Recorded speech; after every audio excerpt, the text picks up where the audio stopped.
but had as yet had no opportunity of regularly renewing my acquaintance with him. We had been on a footing of more than common intimacy in the old days, and I was not disposed to think that he would refuse to renew the former relations now. But what I had heard and myself seen of his changed condition imparted a stimulating tinge of suspense or curiosity to the pleasure with which I looked forward to the prospects of this evening. His house stood at a distance of 2 or 3 miles beyond the general range of habitations in New York at this time, and as I walked briskly along in the clear twilight air, I had leisure to go over in my mind all that I had known of Ken and had divined of his character.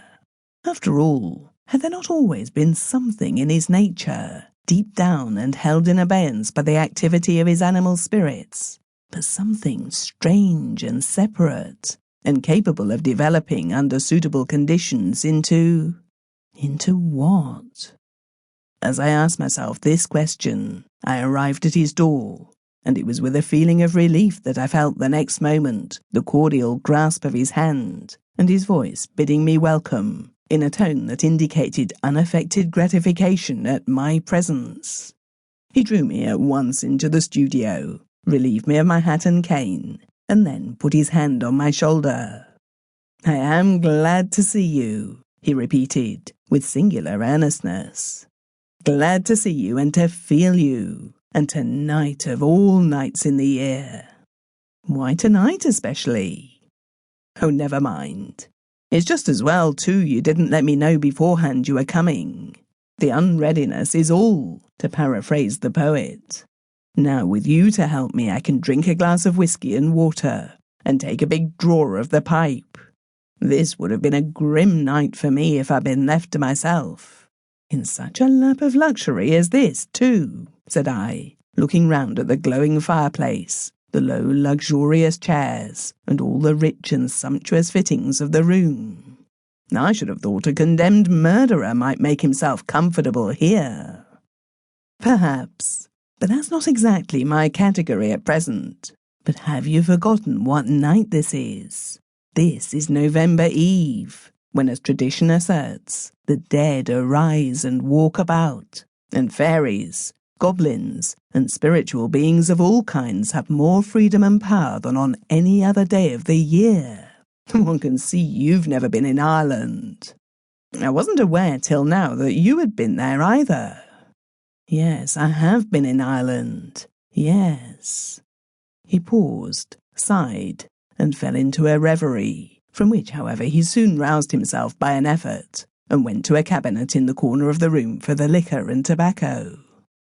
While he was thus employed, I sauntered about the studio, taking note of the various beauties, grotesquenesses, and curiosities that it contained.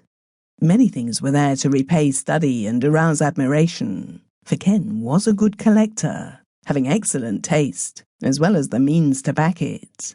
But upon the whole, nothing interested me more than some studies of a female head, roughly done in oils, and judging from the sequestered positions in which I found them, not intended by the artist for exhibition or criticism. There were 3 or 4 of these studies, all of the same face, but in different poses and costumes. In one, the head was enveloped in a dark hood, overshadowing and partly concealing the features.